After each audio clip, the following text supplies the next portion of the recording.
আসসালামু আলাইকুম এভরিওয়ান। বন্ধুরা, যেহেতু তোমাদের পরীক্ষা এসএসসি পরীক্ষার সামনে, এই কারণে আমরা ভাবলাম তোমাদের কিছু আমরা বিভিন্ন ফিজিক্স, কেমিস্ট্রি, ম্যাথের আমরা কিছু সৃজনশীল প্রশ্ন তোমাদের নিয়মিত আমরা ভিডিওগুলো ইউটিউব চ্যানেলে আপলোড করব। সো তোমাদের আজকে আমরা আলোচনা করব কেমিস্ট্রি ফার্স্ট পার্টের আমরা হলো পর্যায়ভিত্তিক ধর্ম সংকরণের উপর একটা সৃজনশীল প্রশ্ন দেখবো। এই সৃজনশীল প্রশ্নটা অনেকটা ইম্পর্টেন্ট এবং ইনফরমেটিভ একটা কোশ্চেন। সো অবশ্যই তোমরা কী করবে, যেহেতু ক্লাসটা এখনই শুরু হতে চলতেছে, তাহলে অবশ্যই তোমরা কী করবে, অবশ্যই ভিডিওটা শেয়ার করবে এবং যদি ভিডিওটা ভালো লেগে থাকে তাহলে অবশ্যই কী করবে, অবশ্যই আমাদের চ্যানেলে সাবস্ক্রাইব করবে এবং বেশি বেশি লাইক কমেন্ট অবশ্যই শেয়ার করবে এবং মেনশন অবশ্যই করবে। দেখো বন্ধুরা, আমরা কোশ্চেনটা এখানে লিখে রাখছি। অর্থাৎ নিচের ছকে কতিপয় মৌলের পারমাণবিক সংখ্যা দেওয়া আছে। অর্থাৎ পারমাণবিক সংখ্যা দেওয়া আছে, একদম মৌলের প্রতীক আমরা যে কোনো একটা প্রতীক ধরে নিলাম A B C D এবং এদের পারমাণবিক সংখ্যা 12, 13, 26 এবং 30 দেওয়া আছে। সো বন্ধুরা, এখন আমরা যদি ফুল কোশ্চেনটা এখানে দিয়েছি, অর্থাৎ পর্যায়বৃত্ততা কি, ক নম্বর প্রশ্ন, এবং পানির পোলার দ্রাবক কেন, এবং গ নম্বর প্রশ্নটা কি বলছে, উদ্দীপকের মৌলটির রঙিন যৌগ গঠন করে কেন, এবং ঘ নম্বর কি বলছে, উদ্দীপকের মৌলগুলোর ক্লোরাইডকে আয়নিক বন্ধনের ক্রমবর্ধমান। অর্থাৎ ক্রমবর্ধমান মানে কি বন্ধুরা, অর্থাৎ বড় থেকে ছোট অনুযায়ী কীভাবে সাজাবো তা যুক্তি দেখাও, এটা বলছে। সো বন্ধুরা, এই প্রশ্নটা আমরা এখন কীভাবে সলভ করবো দেখো। অর্থাৎ আমাদের প্রথম প্রশ্নটা যদি আমরা সলভ করি, অর্থাৎ ক নম্বর প্রশ্ন আমরা যদি সলভ করি, তাহলে এখানে কি বলছে বন্ধুরা দেখো। অর্থাৎ ক নম্বর প্রশ্নটা বলছে আমাদের পর্যায়বৃত্ততা কি। সো বন্ধুরা, যেহেতু তোমরা পারো, অর্থাৎ এই অধ্যায় অর্থাৎ তৃতীয় অধ্যায়টা ভালোভাবে যদি পড়ো, তাহলে পর্যায়বৃত্ততা কি এই ডেফিনেশনটা অবশ্যই তোমাদের জানতে হবে। সো আমি যদি আবার বলি, অর্থাৎ পর্যায় শব্দের অর্থ কি, পর্যায় শব্দের অর্থ একটা নির্দিষ্ট ব্যবধান অন্তর কি হবে, পুনরাবৃত্তি করা। একটা নির্দিষ্ট ব্যবধান অন্তর পুনরাবৃত্তি করাকেই আমরা পর্যায়বৃত্তি বলি। অর্থাৎ আমি বলি, তুমি একটু ভালোভাবে শোনো। অর্থাৎ মৌলসমূহের সকল ভৌত রাসায়নিক ধর্মাবলম্বী উহাদের পারমাণবিক সংখ্যার ক্রম অনুসারে আবর্তিত হয় বলে মৌলসমূহের এরূপ ধর্মকে আমরা কি বলি, পর্যায়বৃত্ততা বা পিরিয়ডিসিটি বলা হয়। অর্থাৎ মৌলসমূহের সকল ভৌত ও রাসায়নিক ধর্মাবলম্বী অর্থাৎ উহাদের পারমাণবিক সংখ্যা, অর্থাৎ যদি পর্যায় সারণীটা একটু ভালোভাবে লক্ষ্য করি, তাহলে দেখবে উহাদের পারমাণবিক সংখ্যার ভিত্তিতে কি হবে, মৌলগুলো পর্যায়ক্রমে আবর্তিত হয়। একেই আমরা কি বলবো, পর্যায়বৃত্ততা বা পিরিয়ডিসিটি, ইংরেজিতে যদি বলি তাহলে কি হবে, পিরিয়ডিসিটি বলা হয়। সো এই বলবে, এটাই মূলত আমাদের ক নম্বর অ্যান্সার। অর্থাৎ পর্যায়বৃত্ততা কি, অর্থাৎ তোমরা যদি একটু আমি লিখে দেই, পর্যায় শব্দের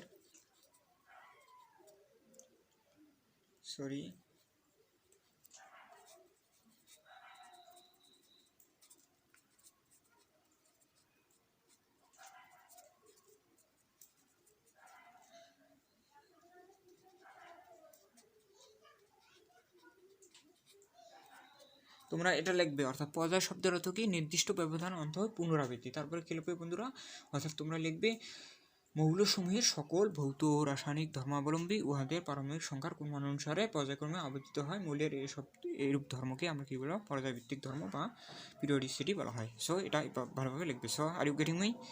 সো আমরা দেবো খ নম্বর প্রশ্নে আমরা চলে যাবো। দেখো খ নম্বর প্রশ্নে আমরা কি বলছি, অর্থাৎ পানি পোলার দ্রাবক কেন। পোলার দ্রাবক অর্থাৎ সমযোজী যৌগের একটা বিশেষ ধর্ম হলো পোলার। অর্থাৎ পানি হলো, আমরা কি জানি, আমরা বেসিক্যালি যদি খ নম্বর প্রশ্নটা দেখি, এখানে দেখো আমরা পানিতে আমরা বেসিক্যালি কি জানি, পানি মূলত কি, সমযোজী যৌগ। পানি বেসিক্যালি কি বন্ধুরা, দেখো পানি বেসিক্যালি সমযোজী যৌগ, কিন্তু সমযোজী যৌগের মধ্যে একটা ধর্ম আছে। দেখো এখানে পানির মধ্যে দেখো এখানে অক্সিজেন এবং হাইড্রোজেনের কি তড়িৎ ঋণাত্মকতা কিন্তু ভিন্ন। অর্থাৎ দেখো তোমরা কি বলবে, পানি একটি, প্রথমে এই প্রশ্নটার অ্যান্সার যদি দিতে চাই, তাহলে আমরা কি করে কি লিখবো, প্রথমে আমরা লিখবো অর্থাৎ পানি একটি সমযোজী যৌগ। তারপরে লেখার পর এখানে দেখবে পানির মধ্যে কি আছে, অক্সিজেনের তড়িৎ ঋণাত্মকতা আছে। অর্থাৎ পানির মধ্যে যে ওখানে অক্সিজেন আছে, অক্সিজেনের তড়িৎ ঋণাত্মকতা কি আছে, হাইড্রোজেন অপেক্ষা বেশি আছে। এই কথাটা লিখবে, অপেক্ষা বেশি হওয়ায় এই কথা লিখবে। অর্থাৎ পানি সমযোজী যৌগ এবং পানির অণুতে অক্সিজেনের তড়িৎ ঋণাত্মকতা হাইড্রোজেন অপেক্ষা বেশি হওয়ায় কি হবে, O1H, অর্থাৎ O1H সমযোজী বন্ধনে আবদ্ধ ইলেকট্রন যুগল। O1H এই সমযোজী বন্ধনে আবদ্ধ ইলেকট্রন যুগল কার দিকে, এই সমযোজী বন্ধনের যে আবদ্ধ ইলেকট্রন যুগল আছে এইগুলো কিসের দিকে, অক্সিজেনের দিকে ধাবিত হবে, অর্থাৎ অক্সিজেনের দিকে কি হবে, অধিক আকৃষ্ট হবে। এর ফলে কি হবে, এর ফলে এই যে অক্সিজেন পরমাণুতে আংশিক ঋণাত্মক এবং হাইড্রোজেন পরমাণুটা আংশিক ধনাত্মক আয়নে কি হবে, পরিণত হবে। এভাবে দেখা দেবে পরে এই স্ট্রাকচারটা অবশ্যই দেখা দেবে, অর্থাৎ এইচ বন ও বন এইচ, অর্থাৎ হাইড্রোজেনটা আংশিক ধনাত্মক, এই হাইড্রোজেনটা আংশিক ধনাত্মক এবং অক্সিজেনটা কি হবে, আংশিক ঋণাত্মক আয়নে পরিণত হবে। এই স্ট্রাকচারটা অবশ্যই দেখে দিবে। তারপর হবে যেহেতু ডাইপল গঠিত হয়, এখানে এই সমযোজী বন্ধনের মাধ্যমে যেহেতু ডাইপল গঠিত হয়, এই কারণে পানি অবশ্যই কী হবে, প্লাসযোগ্য হবে। সো আমি যদি আবার বলি তাহলে কি করবে, অর্থাৎ পানি একটি সমযোজী যৌগ, তারপরে লিখবে পানি যেহেতু সমযোজী যৌগের ওই যে অক্সিজেনের অণুর তড়িৎ ঋণাত্মকতা, অক্সিজেনের তড়িৎ ঋণাত্মকতা হাইড্রোজেন অপেক্ষা বেশি হয়। সমযোজী বন্ধনে যে আবদ্ধ ইলেকট্রন যুগল আছে, এই যে আবদ্ধ ইলেকট্রন যুগল অক্সিজেনের দিকে অধিক আকৃষ্ট হবে। এর কারণে অক্সিজেন পরমাণুটা আংশিক ঋণাত্মক এবং হাইড্রোজেন পরমাণুটা আংশিক ধনাত্মক আয়নে পরিণত হবে। তারপরে এই স্ট্রাকচারটা দেখা দেওয়ার পর যেহেতু ডাইপোল গঠন করে, এই কারণে পানি একটি কি, পোলার যৌগ। সো আশা করি বুঝতে পেরেছো আমাদের খ নম্বর প্রশ্নটা। আমরা গ নম্বর প্রশ্নে চলে যাবো। সো বন্ধুরা আশা করি বুঝতে পারছি। আমরা কি বুঝতে পারছি?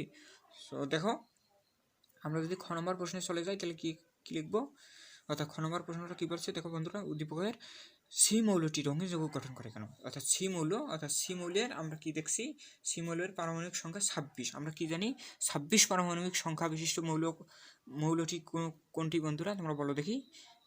অর্থাৎ 26 পারমাণবিক সংখ্যা বিশিষ্ট মৌলটি কি হবে? অর্থাৎ আমরা জানি 26 আয়রন, অর্থাৎ আয়রনের পারমাণবিক সংখ্যা আমরা কি জানি 26। অর্থাৎ তোমরা কি লিখবে, উদ্দীপকের সি মৌলটির পারমাণবিক সংখ্যা দেখো, অর্থাৎ এই সি মৌলটির পারমাণবিক সংখ্যা 26, অর্থাৎ মৌলটি কি হবে, অবশ্যই কি হবে, আয়রন হবে। এবং আয়রন কি হবে দেখো, আয়রন অবস্থানান্তর মৌল, অর্থাৎ আয়রন আমরা কি জানি, আয়রন কিন্তু অবস্থানান্তর মৌল। সো অবস্থানান্তর মৌলের ডেফিনেশনটা অবশ্যই দিতে হবে। যদি আমি অবস্থানান্তর মৌলের ডেফিনেশনটা দিই, যে সকল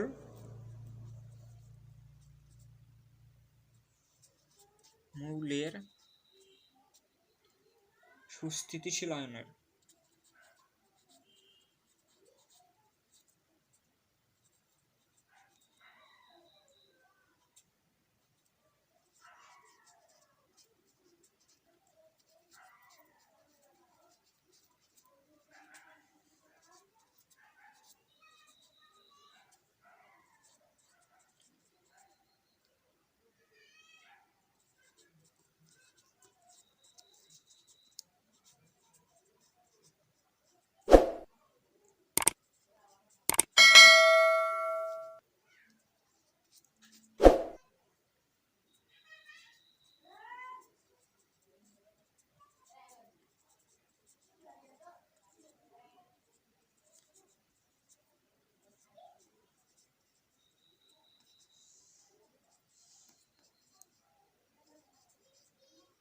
সো বন্ধুরা দেখো, অর্থাৎ অবস্থানান্তর মৌলের আমরা প্রথমে ডেফিনেশন দেবো। অর্থাৎ আমরা বলবো যেহেতু 26 পারমাণবিক সংখ্যা বিশিষ্ট মৌলটি কি, অর্থাৎ আমরা জানি 26 পারমাণবিক সংখ্যা বিশিষ্ট মৌলটি আমরা কি জানি, আয়রন। এবং আয়রন কি হবে, অবশ্যই অবস্থানান্তর মৌল। এই কারণে অর্থাৎ অবস্থানান্তর প্রথমে ডেফিনেশনটা দেবে, অর্থাৎ যে সকল মৌলের সুস্থিতিশীল আয়নের ইলেকট্রন বিন্যাসে অপূর্ণ ডি অরবিটাল, অর্থাৎ ডি 1 থেকে 9 পর্যন্ত ইলেকট্রন থাকে, তাকে আমরা কি বলবো, অবস্থানান্তর মৌল বলবো। এটা ডেফিনেশন দিবে। দেওয়ার পর কি লিখবে বন্ধুরা, অর্থাৎ আয়রনের কোন ইলেকট্রন বিন্যাসটা সুস্থিতিশীল। দেখো, আয়রনের যদি আমরা ইলেকট্রন বিন্যাসটা করি 26 ইলেকট্রন বিন্যাসটা যদি আমরা করি, তাহলে 1s2 2s2 2p6 3s2 3p6 3d 4s। দেখো এখানে কোনটা, অর্থাৎ 3d এবং 4s এর মধ্যে কোনটা নিম্ন শক্তি স্তর, সেটাতে আগে ইলেকট্রন প্রবেশ করাবে। দেখো এখানে যদি n+l রুল প্রয়োগ করি, n+l রুল যদি আমরা প্রয়োগ করি, তাহলে কত হবে, 3d এর জন্য আমরা কি জানি, sp_d, d এর জন্য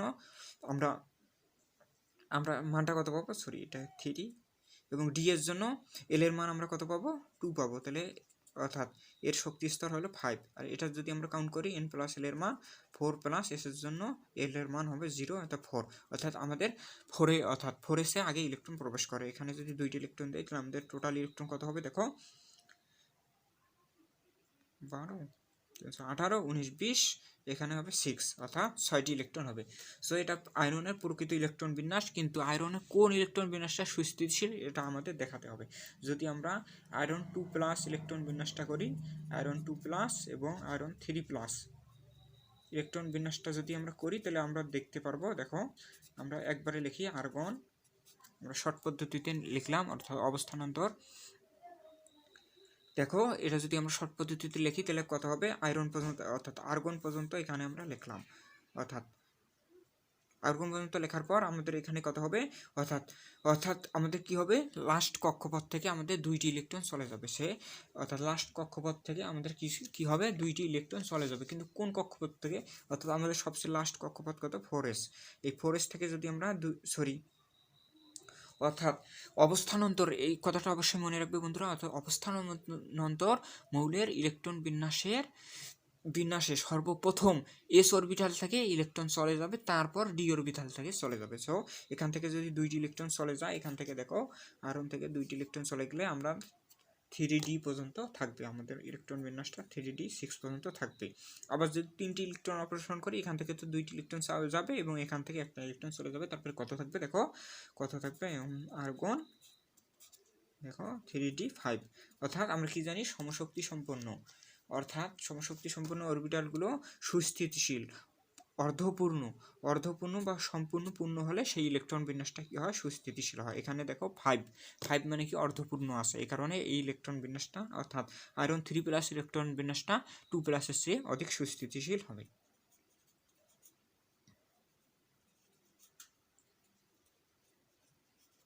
আমাদের কি হবে, সুস্থিতিশীল হবে আয়রন 3 প্লাস আয়নটা। সো বুঝতে পারছি। সো দেখো আমরা যদি আবার একটু ব্যাখ্যাটা দিই, তাহলে আমরা কি বলবো, উদ্দীপকের সি মৌলটির পারমাণবিক সংখ্যা যেহেতু 26, সে কারণে মৌলটি অবশ্যই কী হবে, আয়রন অবস্থানান্তর মৌল, এবং অবস্থানান্তর ডেফিনেশনটা যদি আমরা দিই, অর্থাৎ যে সমস্ত মৌলের সুস্থিতিশীল আয়নের ইলেকট্রন বিন্যাসে অপূর্ণ ডি অরবিটাল থাকে তাকে আমরা কি বলবো, অবস্থানান্তর মৌল বলবো। কিন্তু আয়রনের 2 প্লাস ও 3 প্লাস আয়নটা কী হবে, সুস্থিতিশীল, এই কারণে সুস্থিতিশীল, কিন্তু আয়রনের 2 প্লাস আয়নের চেয়ে কী হবে, 3 প্লাস আয়নটা কী হবে, অধিক সুস্থিতিশীল, এই কারণে এদের ইলেকট্রন বিন্যাসে অপূর্ণ ডি অরবিটাল বিদ্যমান। যেহেতু এদের অপূর্ণ ডি অরবিটালে কী হবে, দেখো এদের অপূর্ণ অর্থাৎ এদের সুস্থিতিশীল আয়নের ডি অরবিটালে কী হবে, অপূর্ণ ডি অরবিটাল যেহেতু বিদ্যমান, এদের কি দেখো, অর্থাৎ ইলেকট্রন বিন্যাসে অপূর্ণ যেহেতু ডি অরবিটাল বিদ্যমান, এই কারণে কী হবে, যেহেতু অপূর্ণ ডি অরবিটাল বিদ্যমান, এরপরে কী বলবে, বিদ্যমান, এবং অবস্থানান্তর মৌলগুলো রঙিন যৌগ গঠন করার ক্ষেত্রে এদের অপূর্ণ ডি অরবিটালও কী করে, মুখ্য ভূমিকা পালন করে। সো আমরা যদি দেখি তাহলে দেখো, তাহলে রঙিন যৌগ গঠনের ক্ষেত্রে আমাদের মুখ্য ভূমিকা পালন করে কি, অর্থাৎ অপূর্ণ ডি অরবিটালই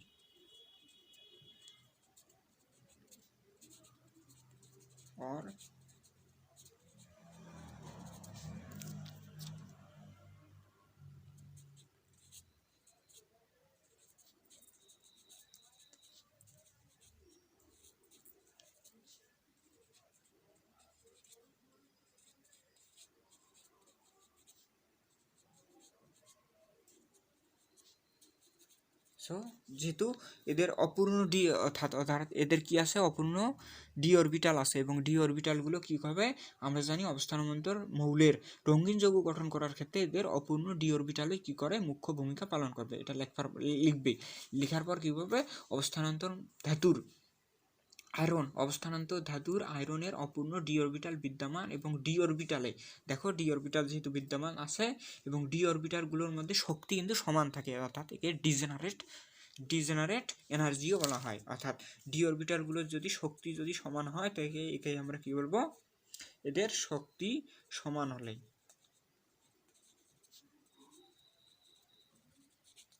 ডিজেনারেট এনার্জিও বলা হয়।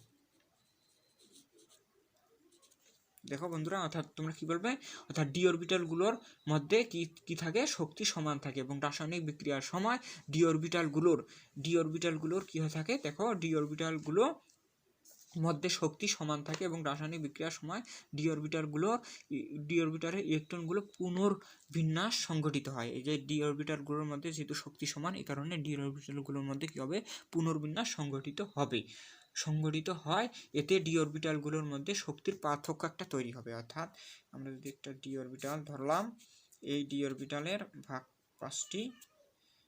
পাঁচটাতে ইলেকট্রন ধরলাম, 5টি ইলেকট্রন আছে, কিন্তু এই ডি অরবিটালগুলোর মধ্যে শক্তি সমান থাকায় এই ডি অরবিটালগুলোর মধ্যে অর্থাৎ কি হবে, শক্তির তারতম্য সৃষ্টি হবে, অর্থাৎ শক্তির পার্থক্য সৃষ্টি হবে। ধরলাম এখানে 2টি শক্তি স্তর সৃষ্টি হবে, এখানে 3টি, এখানে 2টি, এখান থেকে যে শক্তির তারতম্য সৃষ্টি হবে, এখান থেকে 3টি ইলেকট্রন এখানে যাবে এবং এখান থেকে 2টি ইলেকট্রন যাবে। একবার তোমাদের বলতে হবে, দেখো অর্থাৎ ডি অরবিটালগুলোর মধ্যে শক্তির পার্থক্য একটা সৃষ্টি হবে, ফলে ইলেকট্রনগুলো যখন এক ডি অরবিটাল থেকে অপর ডি অরবিটালে গমন করে তখন বিভিন্ন প্রকার শক্তি শোষণ করে। এখানে কি হবে, শক্তির কি হবে, শোষণ ঘটবে বা অ্যাবজর্পশন ঘটবে।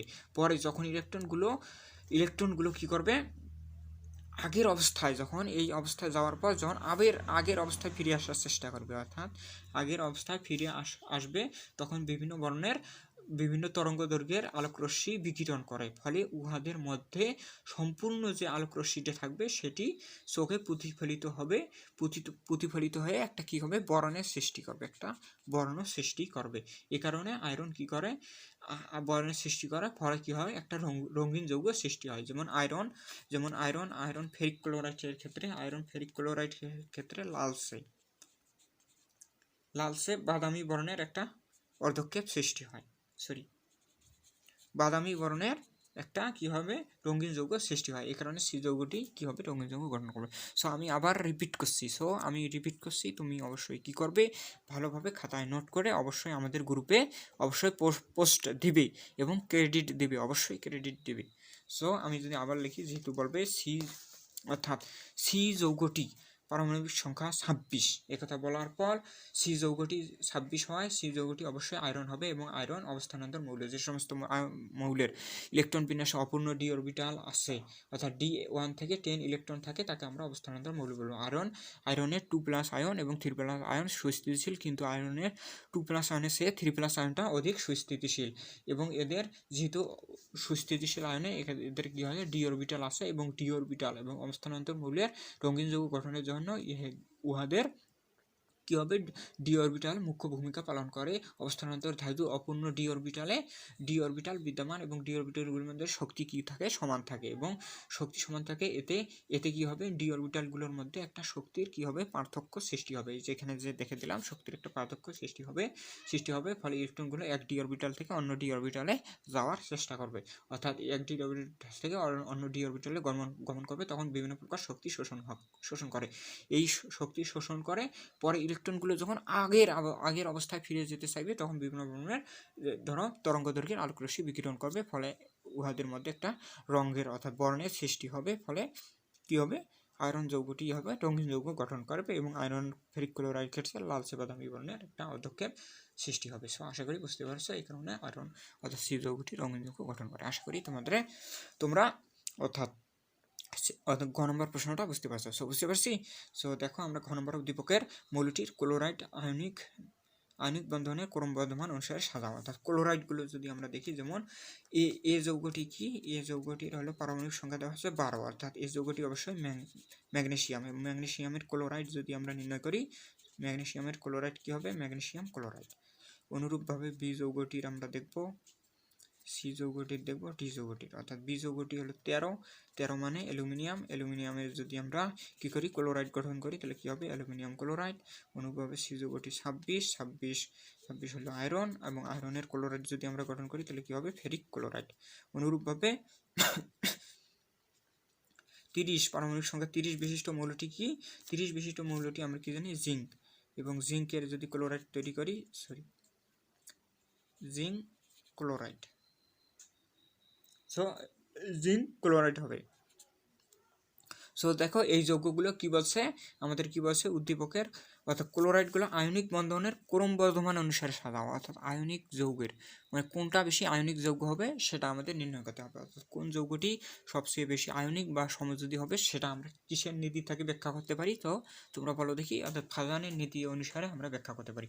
সো অ্যাট ফার্স্ট তোমরা এই প্রশ্নের অ্যান্সারটা যদি দিতে চাও তাহলে কি বলবে, অর্থাৎ উদ্দীপকে ABC মূলর ক্লোরাইডের সাথে যুক্ত হয় যথাক্রমে, অর্থাৎ ABCD যৌগগুলো ক্লোরাইডের সাথে যুক্ত হয় যথাক্রমে কি যৌগ করে, magnesium chloride, aluminium chloride, ferric chloride, zinc chloride যৌগ গঠন করে। সকল ক্লোরাইড আয়নিক যৌগ, আমরা কি জানি সকল ক্লোরাইড কিন্তু আয়নিক যৌগ হয়।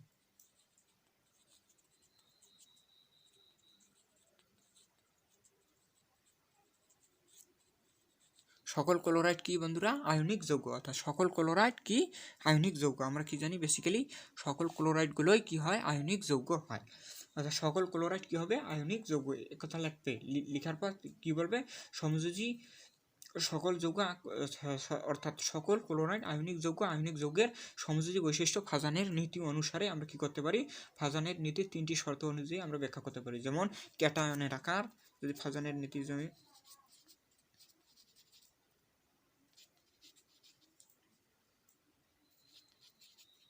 ক্যাটায়নের আকার, 2 নম্বর কি অ্যানায়নের,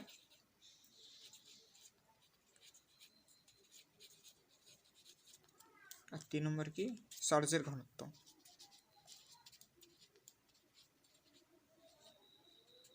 অর্থাৎ আয়নিক যৌগের সমযোজী বৈশিষ্ট্য ফাজানের 3টি নীতি অনুসারে ব্যাখ্যা করা যায়। যেমন ক্যাটায়নের আকার, অ্যানায়নের আকার এবং চার্জের ঘনত্ব। এটা বলার পর অর্থাৎ ক্যাটায়নের আকার যত ক্ষুদ্র হবে, এই ক্যাটায়নের আকারটা যত কি হবে, ক্ষুদ্র হবে, ক্যাটায়নের আকার যত ক্ষুদ্র হবে, অ্যানায়নের আকার যত বড় হবে, ক্যাটায়নের আকার যত ক্ষুদ্র, অ্যানায়নের আকার যত বড় হবে এবং চার্জের ঘনত্ব যত বেশি হবে, ওই যৌগটি তত বেশি কি হবে, ওই যৌগটি তত বেশি কি হবে, সমযোজী হবে। অর্থাৎ ক্যাটায়নের আকার যত ক্ষুদ্র হবে, অ্যানায়নের আকার যত বড় হবে এবং চার্জের ঘনত্ব যত বেশি হবে, ওই যৌগটি তত বেশি কি হবে, সমযোজী হবে, একথা বলবে। সো আমরা কি লিখবো, আমরা লিখবো অর্থাৎ ক্যাটায়নের আকার যত ক্ষুদ্র হবে, অ্যানায়নের আকার যত বড় হবে, চার্জের ঘনত্ব যত বেশি হবে, আয়নিক যৌগটি ততই বেশি কি হবে, সমযোজী যৌগের দিকে কি হবে, ধাবিত হবে। পর্যায় সারণীর আমরা কি জানি, পর্যায় সারণীর একই পর্যায়ে যদি আমরা বাম থেকে যদি ডান দিকে যাই, পর্যায় সারণীর বাম থেকে ডান দিকে গেলে পরমাণুর আকার, আমরা কি জানি পরমাণুর আকারটা কি হবে, হ্রাস পায়। পর্যায় সারণীর বাম থেকে ডান দিকে গেলে আমরা কি জানি, অর্থাৎ আমাদের কি হবে, পরমাণুর আকারটা কি হবে, হ্রাস পায়। একই গ্রুপের যদি আমরা উপর থেকে নিচে যাই তাহলে কি হবে, পারমাণবিক আকারটা কি হবে, বৃদ্ধি ঘটবে।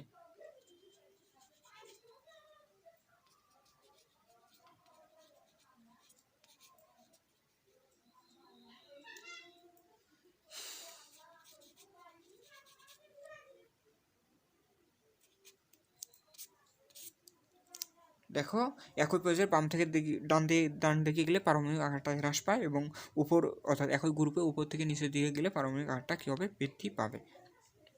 সো এই কথা লিখবে, লেখার পর কি লিখবে, অর্থাৎ এক্ষেত্রে উদ্দীপকের মৌলগুলোর ক্ষেত্রে অ্যালুমিনিয়ামের আকার ছোট, অ্যালুমিনিয়ামের আকার দেখো ছোট, কারণ এগুলোকে যদি আমরা পর্যায় সারণী আকারে লিখি তাহলে কি হবে, এটা ধরলাম পর্যায় সারণীর এটা কি 3 নং গ্রুপ, 3 নং যদি পর্যায় ধরি, এটা 3 নম্বর পর্যায়ের, এখানে থাকবে অ্যালুমিনিয়াম, তারপরে কি থাকবে, প্রথমে থাকবে ম্যাগনেসিয়াম, তারপরে অ্যালুমিনিয়াম, তারপরে কি আছে 26 হলো চতুর্থ পর্যায়ের একটা মৌল, 26 হলো আয়রন, তারপরে কি থাকবে, জিঙ্ক এখানে থাকবে। অর্থাৎ দেখো এই দুটো, অর্থাৎ ম্যাগনেসিয়াম এবং অ্যালুমিনিয়াম কি হলো তৃতীয় পর্যায়ের এবং আয়রন এবং জিঙ্ক হলো চতুর্থ পর্যায়ের।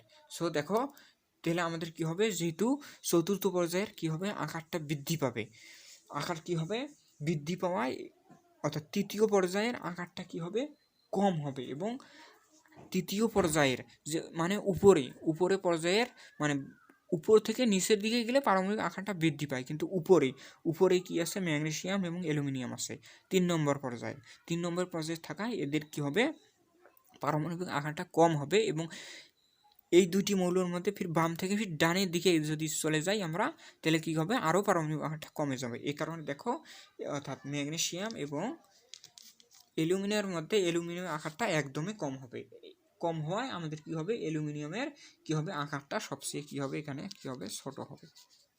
আকাশ ছোট হওয়ার কারণে কি হবে, আকাশ ছোট হবে, আকাশ ছোট হয়। কিন্তু অ্যালুমিনিয়ামের চার্জ আমরা কি জানি, অ্যালুমিনিয়ামের চার্জ আমরা জানি 3+।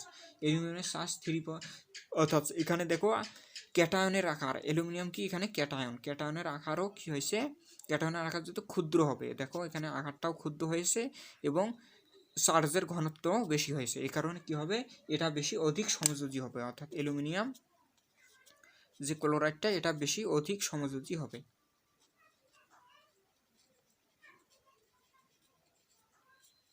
অর্থাৎ অধিক সমযোজী হবে, অর্থাৎ অ্যালুমিনিয়াম ক্লোরাইডটা অধিক সমযোজী হবে।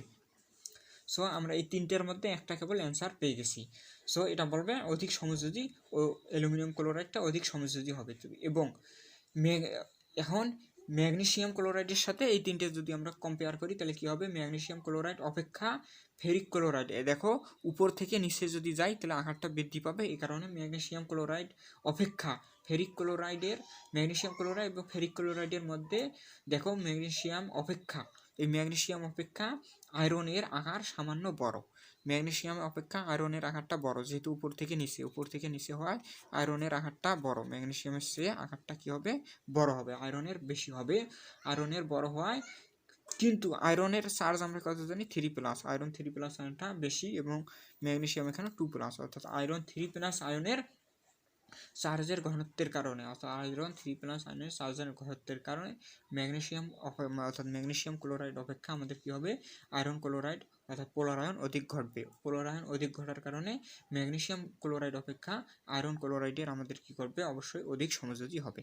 সো আয়রন ক্লোরাইডটা অবশ্যই কি হবে, অধিক সমযোজী হবে কার চেয়ে, ম্যাগনেসিয়াম ক্লোরাইডের চেয়ে। সো এই তিনটের মধ্যে আমরা কি পেয়েছি, প্রথমে হবে অ্যালুমিনিয়াম ক্লোরাইড সবচেয়ে সমযোজী, 1 নম্বর আমরা কি পেলাম, অ্যালুমিনিয়াম ক্লোরাইডটা 1 নম্বর সমযোজী, তারপরে আমরা কি পেলাম 2 নম্বরটা হলো ম্যাগনেসিয়াম ক্লোরাইডটা সমযোজী, তারপরে আয়রন ক্লোরাইডটা সবচেয়ে সমযোজী। তারপরে আমরা কি লিখবো, তো লিখবো আবার যদি আমরা কম্পেয়ার করি, আবার যদি আর কি আছে, আরেকটা আছে জিঙ্ক ক্লোরাইড। এখন আমাদের যে ম্যাগনেসিয়াম ক্লোরাইড বাকি থাকলো, এই ম্যাগনেসিয়াম ক্লোরাইডের সাথে জিঙ্ক ক্লোরাইডের যদি আমরা কম্পেয়ার করি তাহলে কি হবে, ম্যাগনেসিয়াম ক্লোরাইড এবং জিঙ্ক ক্লোরাইডের মধ্যে কার চার্জের ঘনত্ব বেশি, দেখো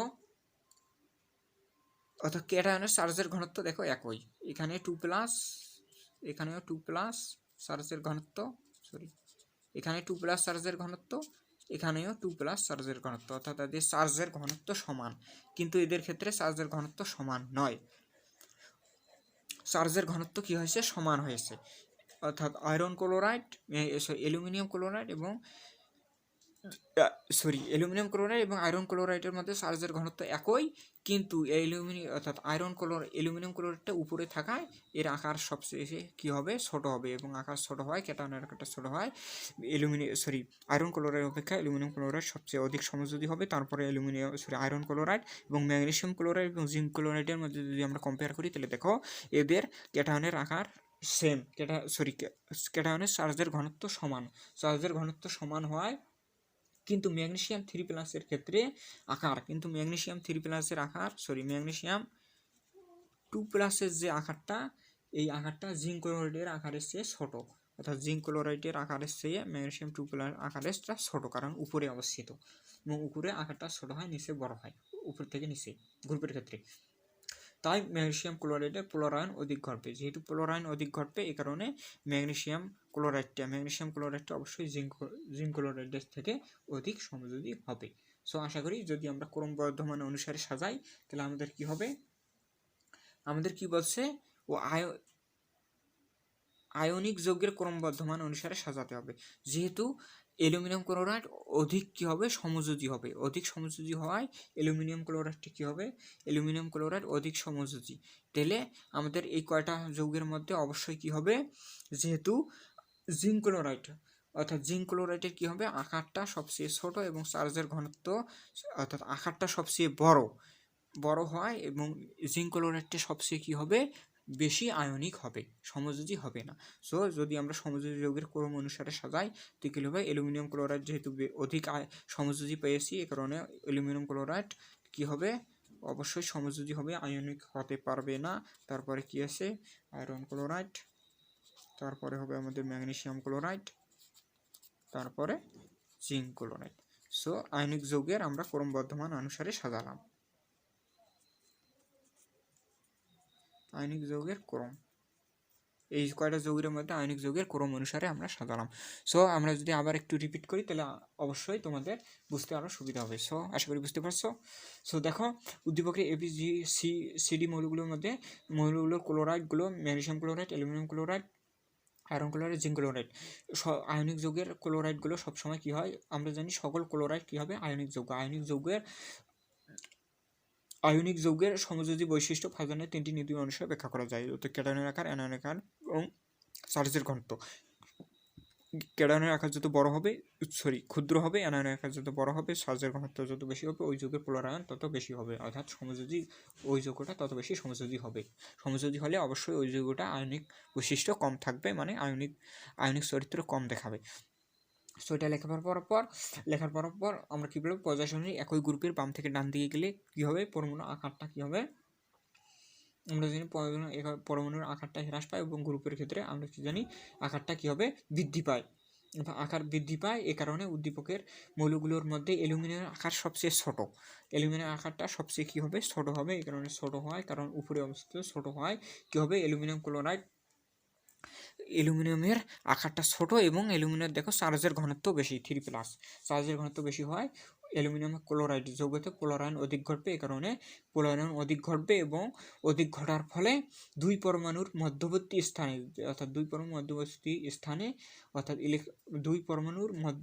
স্থানে ইলেকট্রন বণ্টিত হওয়ার বেশি সুযোগ পাবে। তাই উদ্দীপকের অর্থাৎ অ্যালুমিনিয়াম ক্লোরাইড যৌগটি অধিক সমযোজী হবে, কিন্তু অধিক সমযোজী হওয়ায় এই যৌগটির মধ্যে আয়নিক চরিত্র কম দেখাবে।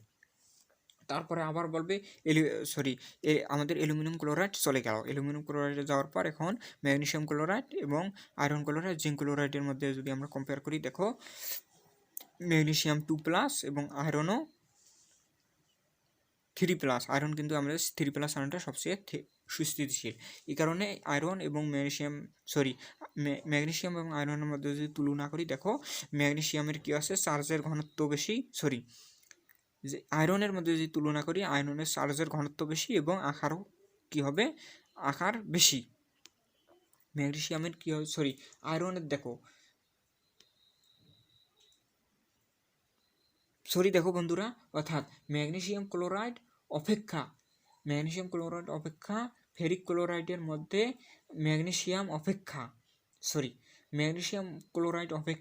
ফেরিক ক্লোরাইডের মধ্যে ম্যাগনেসিয়ামের অপেক্ষা আয়রনের আকারটা সামান্য বড়। দেখো আকারটা সামান্য বড়, ম্যাগনেসিয়ামের থেকে কী হয়েছে, আয়রনের আকারটা সামান্য বড় হয়, কিন্তু আয়রন 3+ আয়রনের চার্জের ঘনত্বর বেশি হওয়ার কারণে, অর্থাৎ ম্যাগনেসিয়াম ক্লোরাইড অপেক্ষা কী হবে, আয়রন ক্লোরাইডের পোলারায়ন অধিক ঘটবে। অর্থাৎ এই কারণে দেখো ম্যাগনেসিয়াম ক্লোরাইড এবং আয়রন ক্লোরাইডের মধ্যে কী হয়েছে, বেশি পোলারায়ন ঘটেছে, অর্থাৎ বেশি সমযোজী হয়েছে, কিন্তু আয়নিক হয়নি।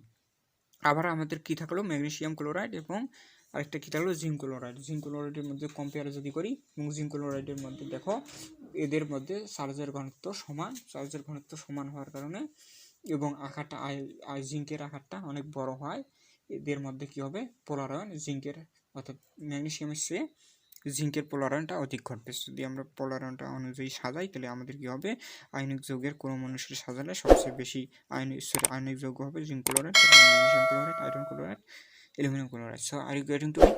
সো আশা করি তোমরা বুঝতে পেরেছো। যদি বুঝতে পেরে থাকো, অবশ্যই এই ভিডিও লেকচারটা অবশ্যই বন্ধুদের মাঝে শেয়ার করে জানিয়ে দেবে, এবং আমরা প্রতিনিয়ত এরকম সৃজনশীল প্রশ্ন নিয়ে তোমাদের কাছে হাজির হবো। সো অবশ্যই অ্যাপ্রিশিয়েট করবে এবং লাইক কমেন্ট শেয়ার করে দিয়ে অবশ্যই বন্ধুদের মাঝে শেয়ার করবে। সো আজকে এই পর্যন্তই, সবার জন্য শুভকামনা রইল, এবং প্রতিনিয়ত আমাদেরকে অ্যাপ্রিশিয়েট করলে আমরা এরকম আরও সুন্দর সৃজনশীল প্রশ্ন তোমাদের কাছে দিয়ে দেবো। সো আসসালামু আলাইকুম।